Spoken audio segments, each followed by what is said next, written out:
Good afternoon, everyone. Good afternoon. For anyone at this point that doesn't know me, I'm Dr. Christopher Harker. I suspect most people in the room will know me. If we've got any guests, you're very welcome. So welcome to this week's IGP Soundbite. I'm delighted that today we have Eva Tabassan, who is the director of GAPS, which is Gender Action for Peace and Security. And Eva is going to be delivering a talk on women, peace, or titled Women, Peace and Security in the Age of Uncertainty. As you might imagine, when we're doing these seminar series, we invite speakers, a few months in advance. So there's no way of that we could have known that the Prime Minister would massively slash the aid budget and supposedly pour all that money into the military budget. But this talk today really couldn't be more timely, and that's probably quite unfortunate in a number of ways, of course. But also, it means that what Eva has to say will be very, very crucial to our present moment, what's going on, not just in the UK, but around the world. So, as I said, Eva is director at Gender Action for Peace and Security, and that is a network of development, human rights, humanitarian, and peace-building INGOs, or international NGOs, which is based in the UK but works globally. She is a gender expert with a diverse set of experiences in development, humanitarian, refugee, asylum matters, and women, peace, and security studies. Her expertise spans the realm of research, advocacy, policy, and programming, and she's worked with a wide range of stakeholders, including multilateral organizations, governments, donors, international and national NGOs, civil society groups, and women's organizations, both in the UK and globally. So, Eva, it's a delight to have you here. Thank you very much for joining us, and the floor is yours. Thank you. Thank you for having GAPS present as part of this series. I come at the backdrop where, for us, at least in the sector, it's quite a sombering picture. It's blow after blow at the minute, so a lot of us are feeling a bit disheartened and thinking about kind of what next. But that said, I'm going to try and focus on women, peace and security. What is it? And what does that mean in the age of uncertainty? And how do we navigate what's happening right now? As well as thinking about our kind of main work around conflict prevention and thinking about this trajectory to security and national security. So as was mentioned, I speak as a practitioner and a director of a network that has around 18 INGOs, INGOs that you're probably familiar with, so like CARE or Oxfam or so on. But more importantly, we work with women rights organisations and civil society organisations, mainly grassroots or national organisations across globally. A lot of them, especially to do a lot of the countries of the focus countries of the UK's National Action Plan, which I'll get onto later. So for us, we think civil society's role is really critical. We know women rights organisations and civil society play a critical role. And for us, for example, we play a critical friend role to the UK government. We support the implementation of its women, peace and security commitments, but we also do the monitoring and accountability of those said commitments. Civil society are critical in ensuring that gender equality, women's rights and peace-building efforts are considerate of women and marginalised groups' perspectives, but also that they are included in those policy architecture, global security strategies, and making sure that they are keeping those government accountable to those commitments. So last year, this year are marked by major political shifts. We're seeing that already. Elections in countries like the UK last year, the US as well. And we're also seeing armed conflict continue to escalate particularly in Ukraine. We're seeing the occupation in Palestine and other regions. These political shifts and conflicts are not gender neutral. Disproportionately, women and girls are disproportionately impacted, as well as marginalised groups. And often what we see is the response is gender blind and not considerate of those considerations. And also we see the first thing up at threat is women's security, rights and participation. We're seeing populism and authoritarianism gain traction globally, which we are seeing as a direct threat to the work that we're doing, and also just holding the line on what has already been won in terms of anything gender related. We've got CSW happening in the next 2 weeks, and we are, the conversation is us holding on to what we already have and not arguing for anything further, because actually progress isn't progressing, it's declining. And with the governments that we have at the minute, it's really important that we are putting those red lines, boundaries, and holding to what we have. On top of that, we're seeing militarisation and security. So we're seeing governments prioritise national security, increased defence spending, and cuts to ODA. So we saw the UK cut from 0.5 to 0.3, despite them having legislation to have 0.7. This is already having an impact. So members in the network, for example, are already seeing reductions to their programming.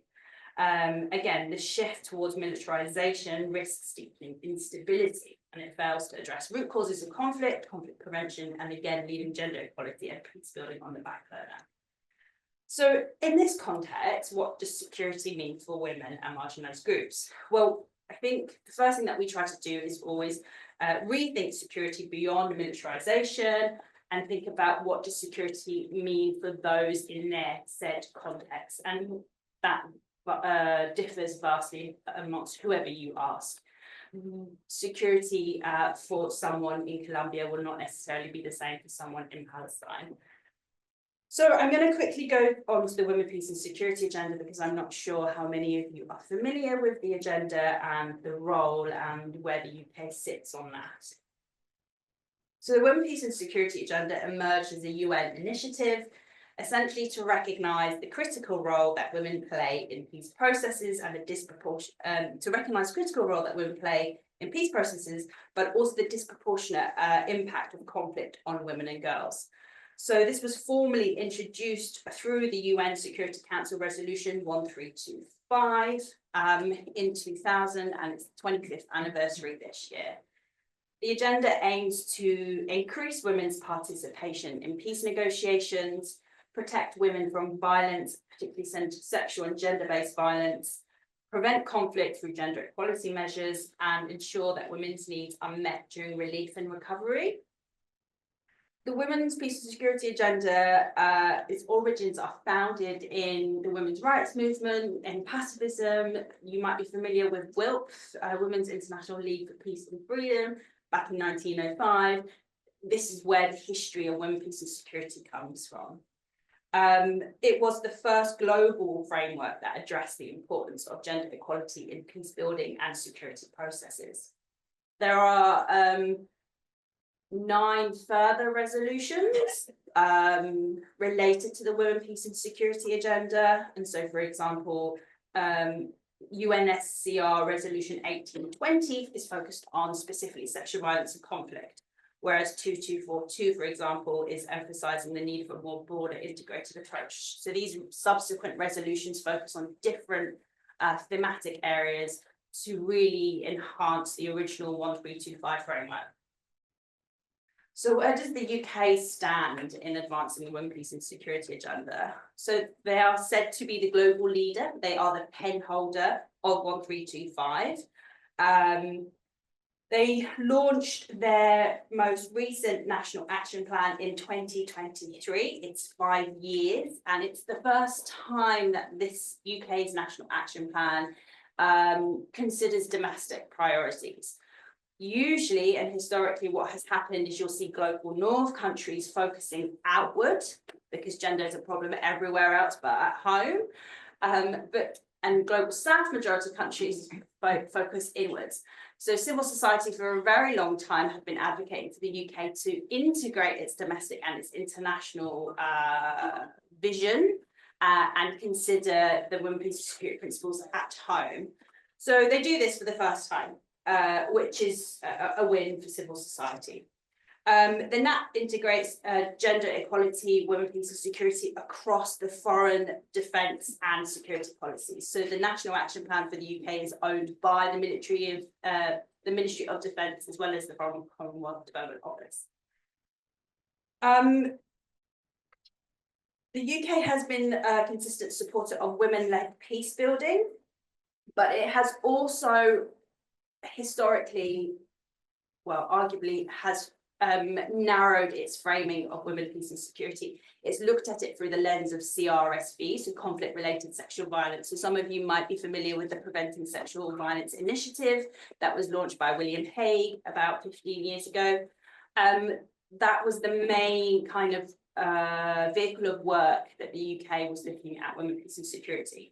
It has other programming around, again, women human rights defenders defending women human rights defenders. It looks at participation and mediation efforts. So again, apologies if I'm speaking about what you already know, but so we know that women play a vital role in conflict prevention, peace building and post-conflict recovery.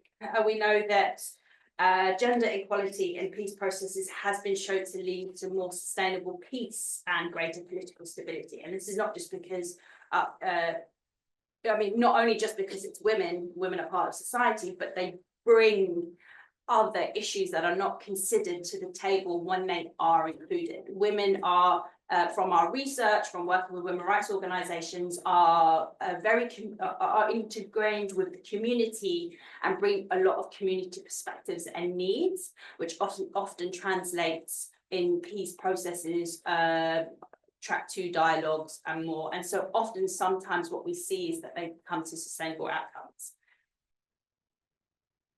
But despite this evidence that we know, women are still often excluded from peace negotiations, peace processes.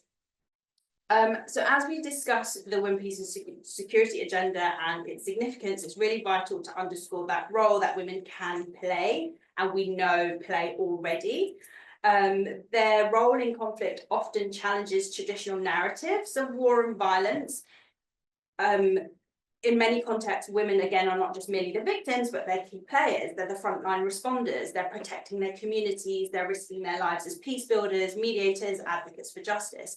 For example, in Afghanistan, you know, this is a context where we're always hearing about how it's women are not allowed to do anything. They're not doing anything. They're sitting at home, but actually it's quite the opposite. They are still working underground. They're still gaining access. They're still negotiating with Taliban in provinces, and they're still working. So they play this multifaceted role that's not always visible, because a lot of it has to be done,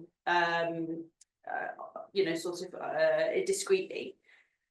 So in the midst of conflict, we know women are at the forefront of humanitarian relief efforts. They work to provide education, healthcare and psychological support to families and communities. We know that women-led organisations are often the ones that mobilise the communities to engage in local peace processes, working at the grassroots level to negotiate ceasefires, resolve tensions and prevent further violence. These women-led peace processes are often informal, occurring outside official peace processes, and this is why they're ignored and not given attention to. But they do lay the groundwork for sustainable peace in the aftermath of conflict. Peace agreements that integrate gender are stronger and more likely to be sustainable. And we have evidence that consistently shows that peace agreements are 35% more likely to last at least 15 years while women are involved in the peace processes. And moreover, women's organisations, again, as I mentioned, they push for broader agendas that go beyond elite power sharing. It's like it's issues related to justice, reconciliation, education, and healthcare. So they are really crucial in building that trust and legitimacy in those peace agreements, and they connect the grassroots to the national level, and as well as some of those women's rights organisations operating on the international level. Another example for it is in Mindanao, where the inclusion of women in peace negotiations and their roles in local mediation processes help to address gender-based violence and economic disparities. And similarly, the resulting peace agreement was more inclusive and resilient. So reflecting back to the current global security landscape, as we reflect on the significant roles that women play in conflict and peace building, we have to also recognise that the current global security landscape presents challenges, not only for gender equality, for women's rights, but also their participation. We observe as escalating armed conflicts in Ukraine. We're seeing what's happening in Gaza, and the other regions are exacerbating humanitarian crisis, particularly Sudan. So when we see these political shifts and we see governments prioritising national security and militarisation, this is at the expense of peace building and humanitarian aid. The focus on military solutions not only risks deepening that instability, but again, the root causes of violence, including gender equality. At the same time, these same threats, such as climate change, disinformation, and cybersecurity, are intensifying, and they are presenting new challenges for women's security, especially women who are operating in these environments. So we're seeing transnational threats like disinformation campaigns that have been used to sow division, incite violence, and silence marginalised groups, including women and women and girls. So these new risks also highlight the need for women to be at the table when we're having these conversations about security policies. We see increasingly conversations around cybersecurity, AI, climate change, but again, women's perspectives are still ignored or they're not included. We've seen disinformation become a real potent weapon. And mainly we've seen that with gendered disinformation around targeting women in politics and civil society. We've seen doxing of women politicians in Colombia, for example, where it's got so bad that they've had to withdraw. But we also saw examples of this in the UK. And we saw how misinformation last year relating to grooming gangs and gender ideology inflamed racial tensions, and it justified more repressive state measures. So this is something, again, that's not, it's something that's domestic, and this is why we ask that when peace and security principles apply both internationally and domestic, and that we think about when peace and security principles at home.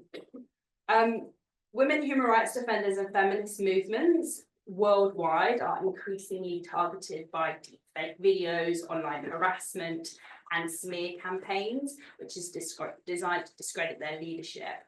And so digital violence is not only an attack on women's rights, but also an attack on peace-building efforts. In Iraq, for example, a lot of the women's rights organisations that we work with have not only faced significant threats to life, but also are unable to move or to do work how they once did.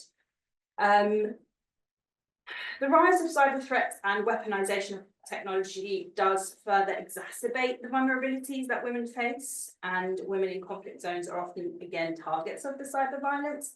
And they are then having to withdraw from spaces, not only withdrawing from spaces, but then we get responses from states that then further they won't then ask women's rights organisations or a women's leader to participate in an international event. They will instead decline the invitation, but that's not what they need. They want to still participate in life, but they just want them to also consider their protection and put measures in place to support them to be able to do that work. So we're also seeing climate change increasingly as an emerging threat that disproportionately affects women, and particularly those in rural areas. Again, they often bear the brunt of the climate-induced displacement, food insecurity, and economic loss. Increasingly, we're still not seeing women being part of those conversations, despite, again, being on the front line, doing a lot of that work already in community-based projects.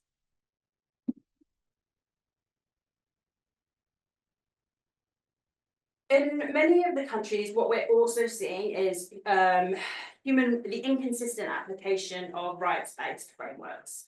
So human rights commitments, including those aimed at protecting women's rights, are increasingly sidelined or selectively applied.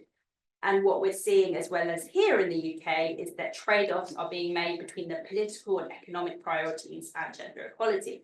We're also seeing that play out in where member states choose to be, who they choose to be allies with.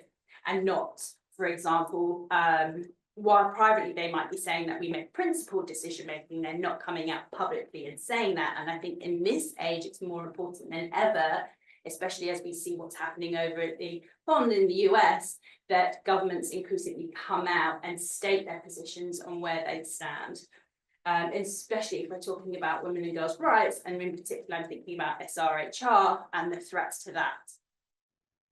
So the selective commitment undermines the universality of human rights, and it reinforces that women's rights are secondary.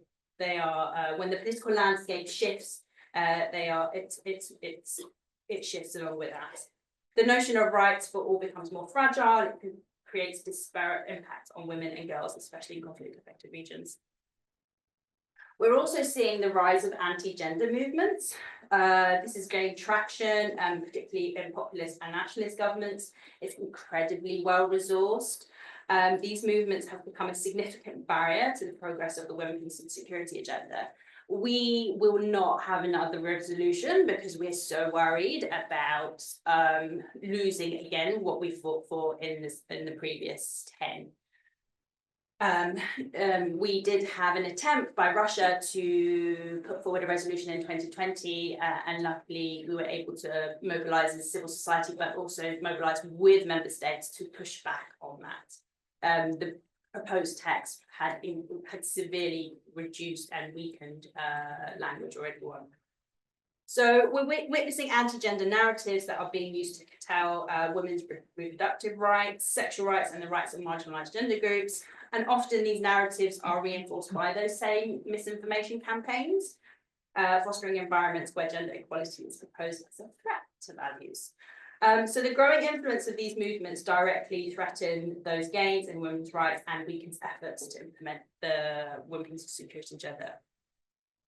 I've already spoken about the impact of cuts and what that is doing by undermining critical support to gender equality programs, women's security programming, and especially in fragile conflict-affected states.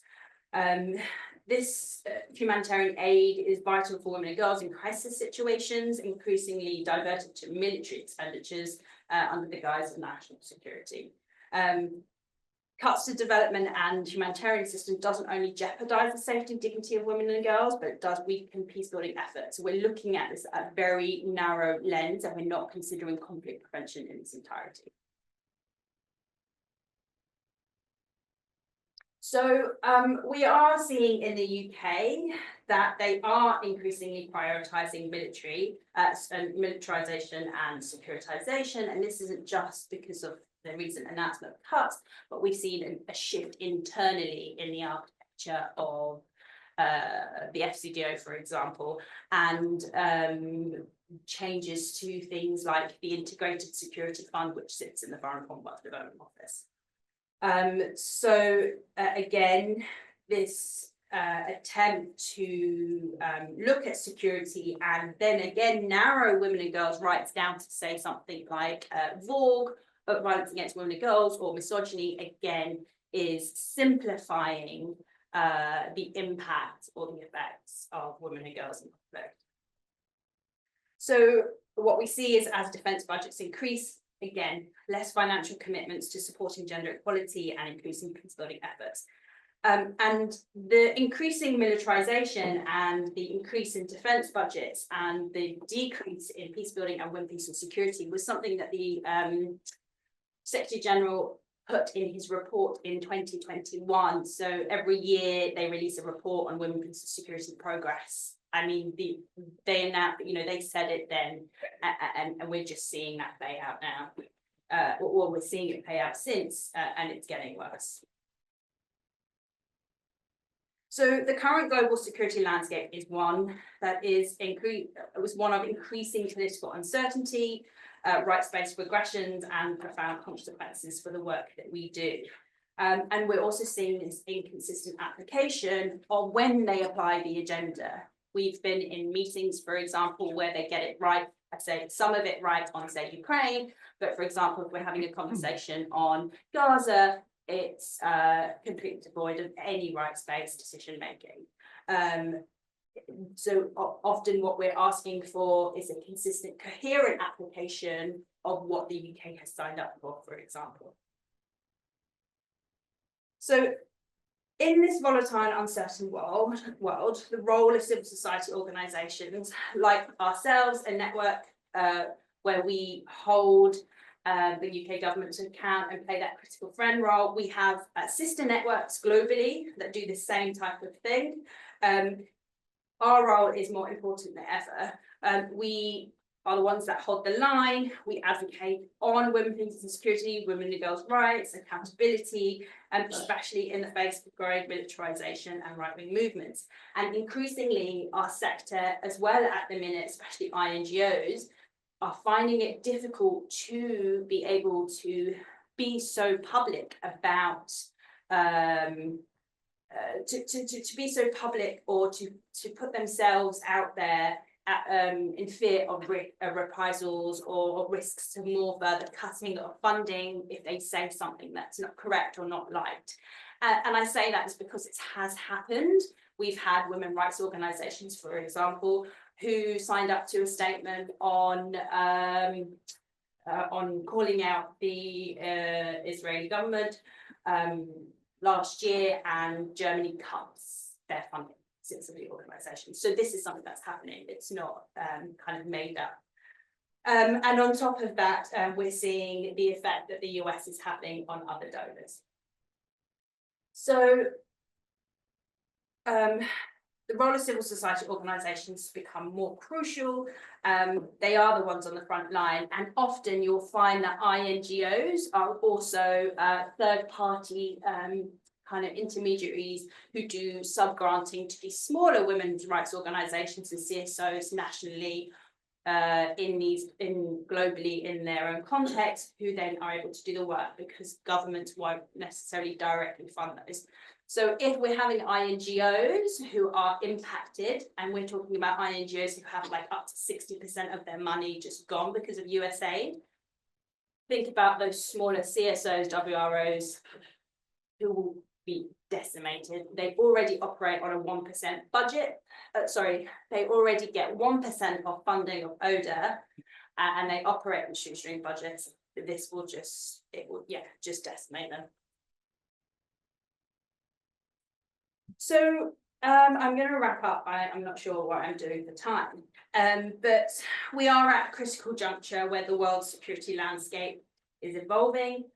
Gender, women, peace and security principles, they must be a rights-based approaches must be at the heart of any effective response. And in this increasing instability, it's really important that we rethink what does security mean, and not just ourselves. We need to think about security. Everybody would have a subjective view of security. And I think we need to interrogate that question more, and we need to make sure that we're putting up another narrative to what we're told security means. We need to ensure that the UK civil society networks, women rights organisations, CSOs, grassroots national orgs, that they have the opportunity to lead the way in promoting gender transformative responses to the challenges that they face. It's them that are already doing the work. They know what they need. We need to just be listening to them, and we need to be supporting and resourcing them and centering them in the work that we do, because we know that they are the solutions that have the most impact. I'm going to pause there, and if you have any questions, please let me know.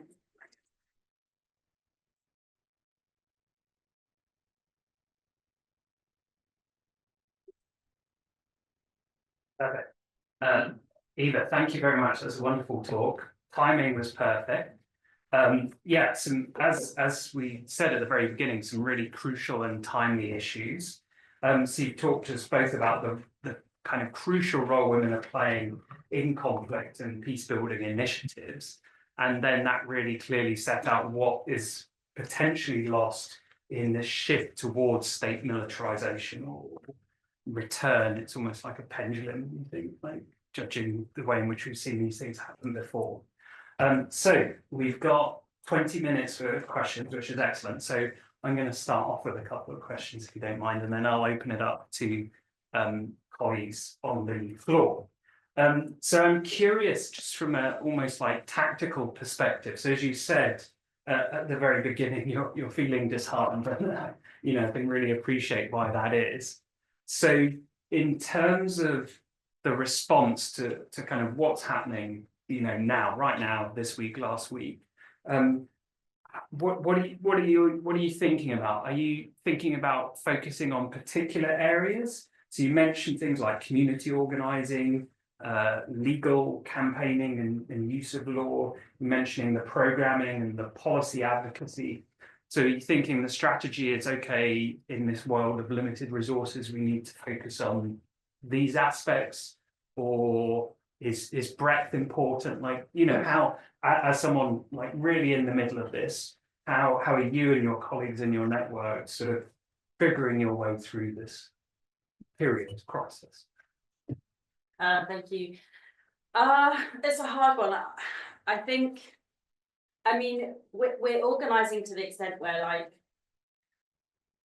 you've got different types of organising. We've got the advocacy that we're doing with parliamentarians, right? We're doing letters, we're getting MPs to ask about these cuts. We're getting MPs to ask, have impact assessments being done on these cuts?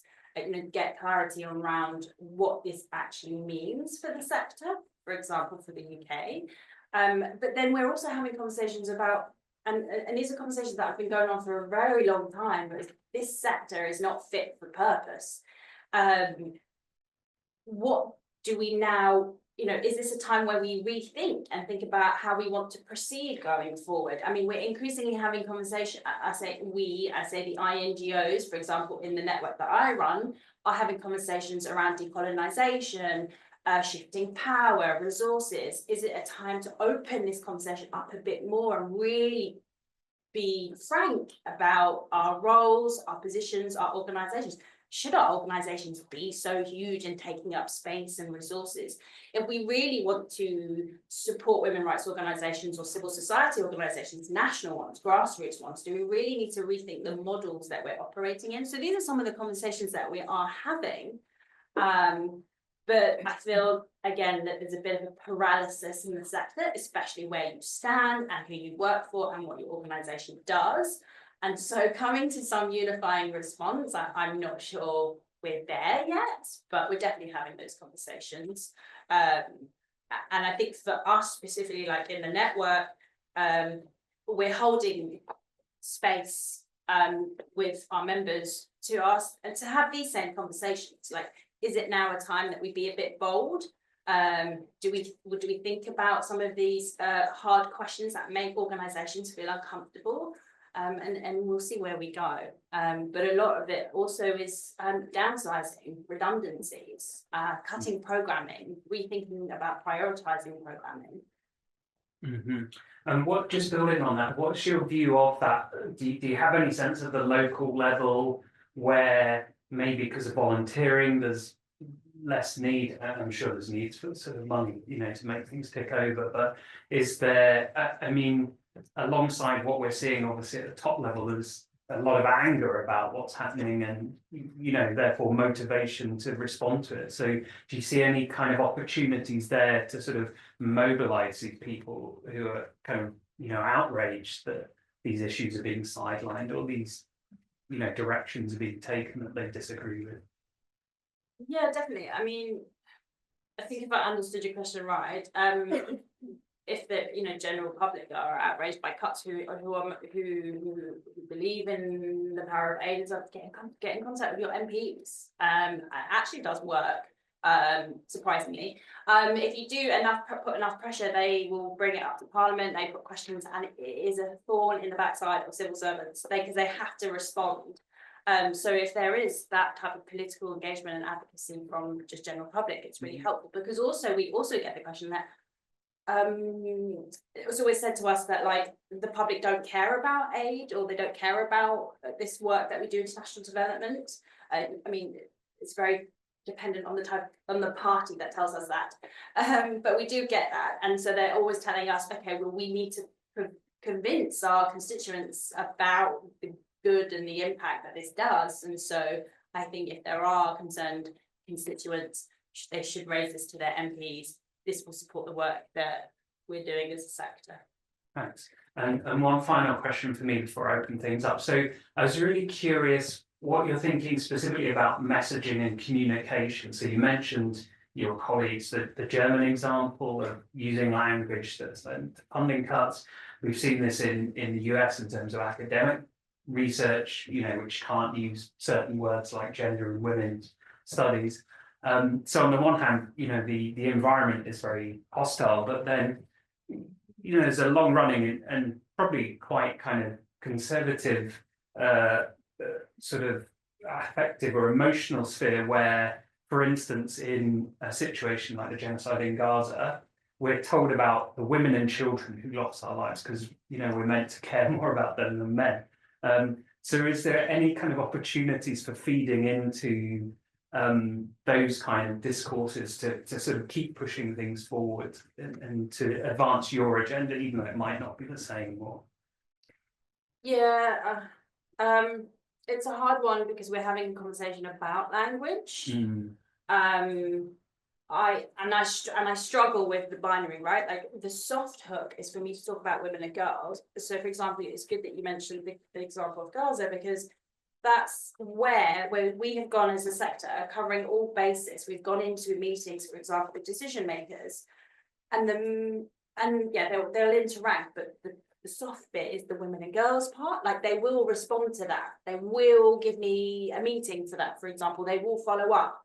But it's really difficult as well because obviously, if you actually took a proper gendered lens to the situation, well, then everyone would be considered. So I think it's a hard balance and we have to get it right. So we've been very careful trying to not feed into that narrative about what then that looks like for kind of men and boys. And so we've been able to push back on that and support our colleagues to also bring in that perspective because also, for example, specifically in that context, we know that men and boys have been subject to sexual gender-based violence. And so we've been raising that as a case. So you can't look at, for example, the UK leader on PSVI, you can't just focus on women and girls, it has to be both.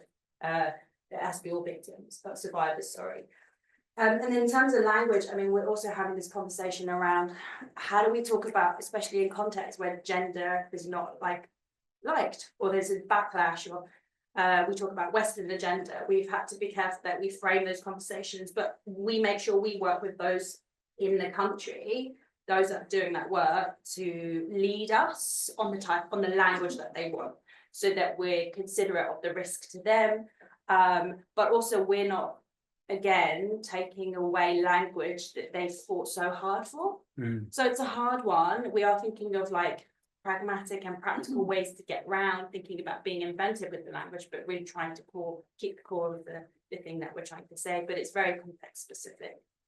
Excellent. Okay, I'd like to invite questions from the floor. So we've got Yuan to begin with while everyone else is. Yuan, jump in there. Do we have any students who want to ask questions? If you go first, maybe you'll give them time to formulate their questions. Yeah. So thanks very much for coming to the IGP. I feel that a lot of the challenges that you've presented aligns very well with what we try to do. Because, for example, when it comes to, you say, a women's organization running out of funds, because of the political environment, I feel that has been brewing for quite a long time, because I know historically UN Women, which is a very, judging from the name, it's very big, but I know that it's been running out of funds, almost the things operating based upon very minimum budget, start from the very beginning. So, and because of this, I think there is urgency for these organizations if they want to survive. Probably the traditional way of financing no longer works. And for a lot of our students, especially who are taking the social enterprises or other, including GP, who are thinking about setting up social enterprises, NGOs who are doing things out of value, there is a strong demand for alternative financing rather than relying upon too much on the establishment. And also in terms of what kind of activism can really work.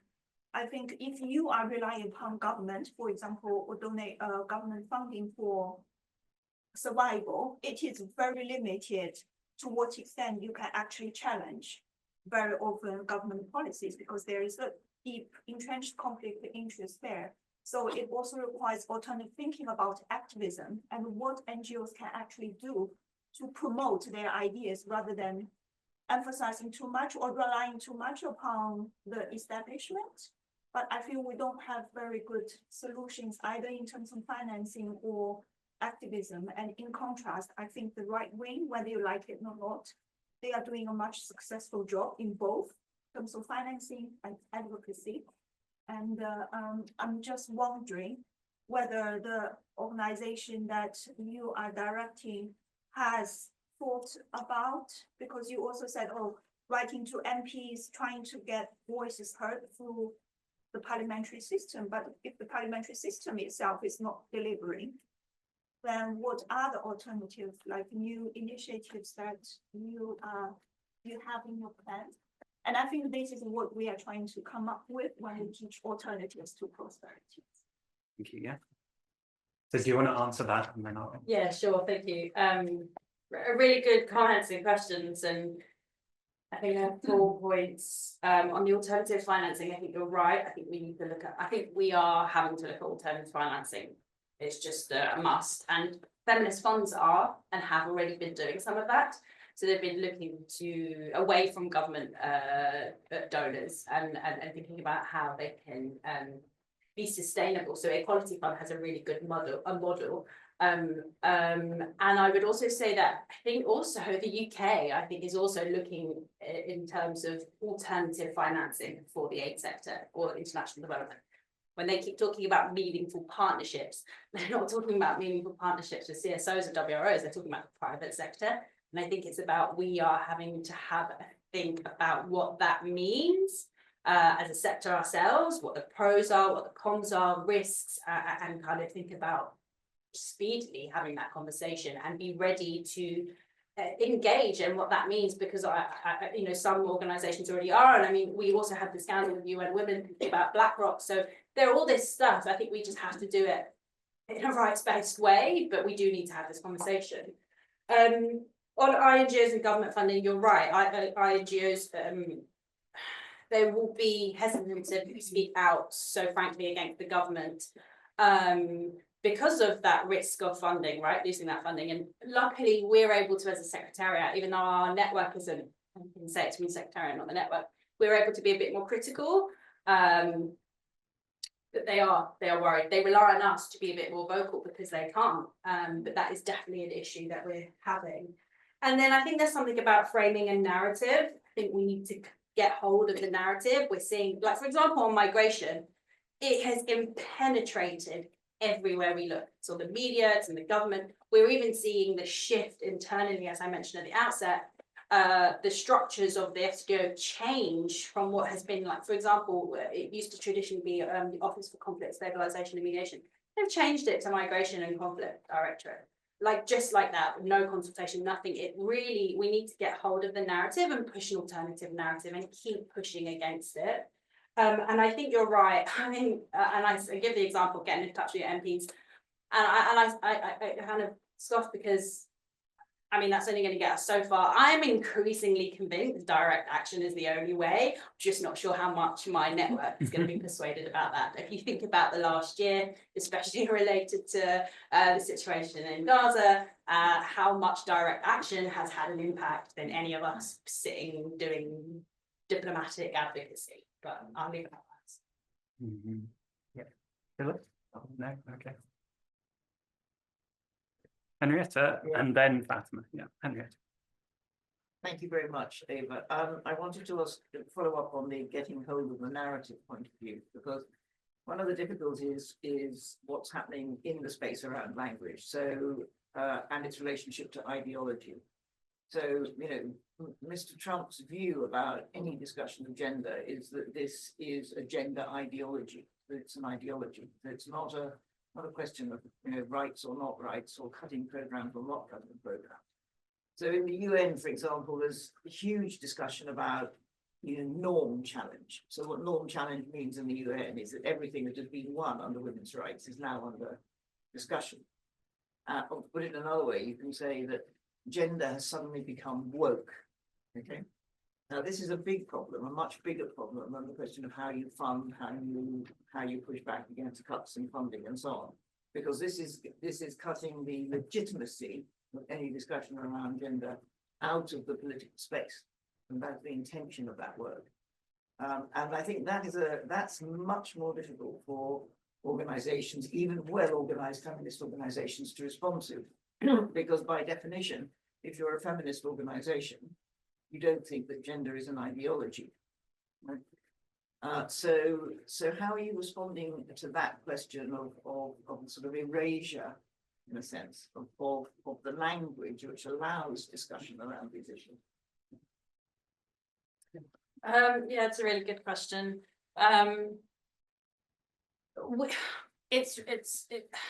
We're trying to, especially now with Trump, we are trying to get the UK, at least as its penholder role, at least on women, peace and security, to come out publicly and put itself very firm on where it stands on the language.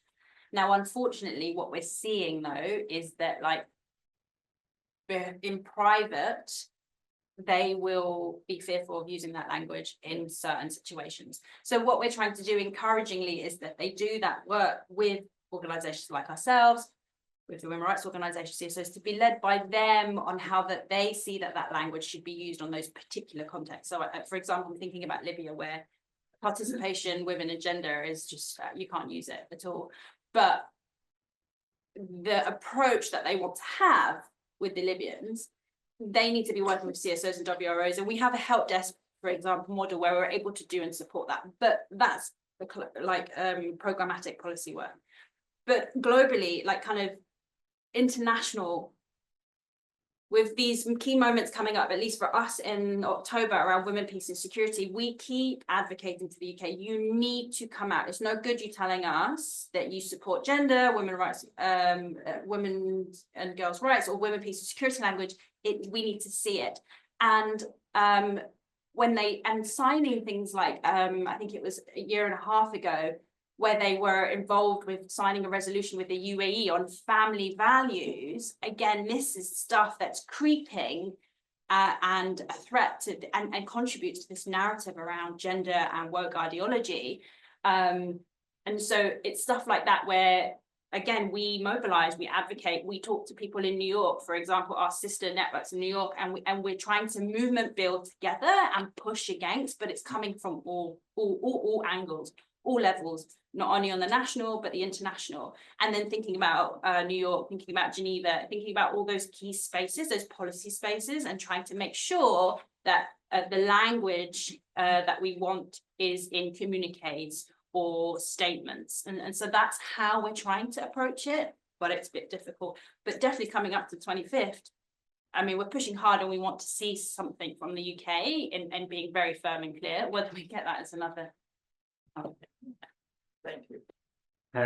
We're unfortunately quickly running out of time, but Fatima, if you want to ask a fairly quick question and shout as loudly as possible, thank you.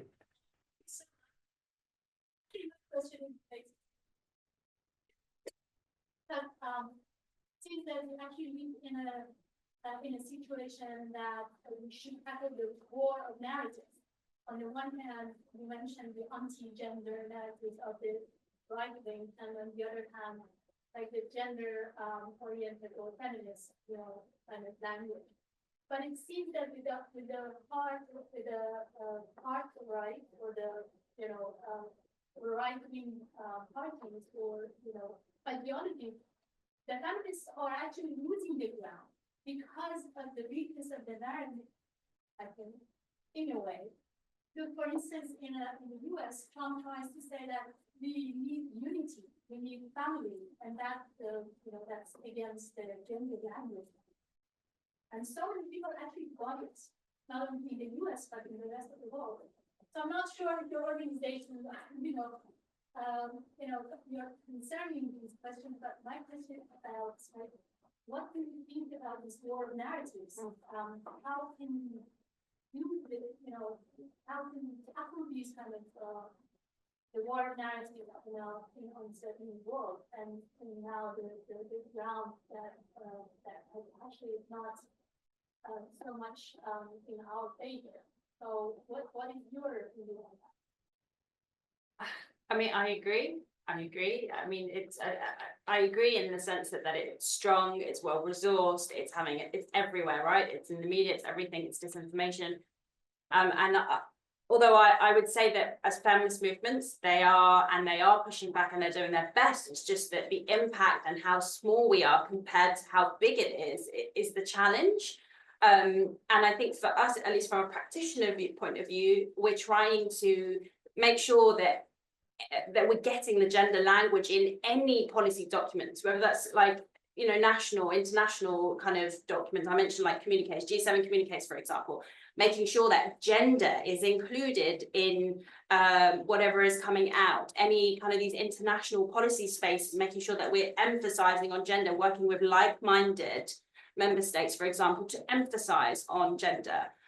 So that's what we're trying to do. But the other thing about it is I mentioned disinformation, and we saw that again, we saw that disinformation play out here in the UK. Like the UK also, for example, has, they are able to stop this type of thing in the sense where, like, for example, in Brazil, they banned X because there was a load of disinformation that was associated with accounts in running up to the election.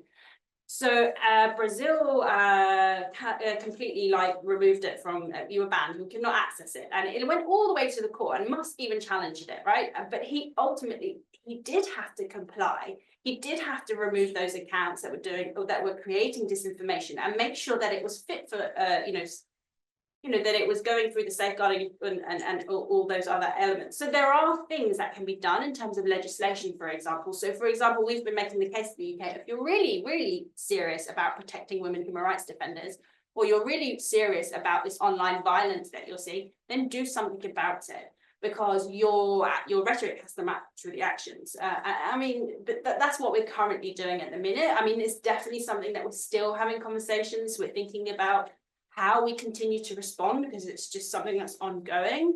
It is challenging, but honestly, resources to do that, it's dwindling. It's really hard. And now with these cuts, there are very, Mama Cash, for example, who do a lot of work on this stuff, decimated again by the Dutch cuts, for example. So it's really hard, and we do need to regroup and reorganize, but it's taking time.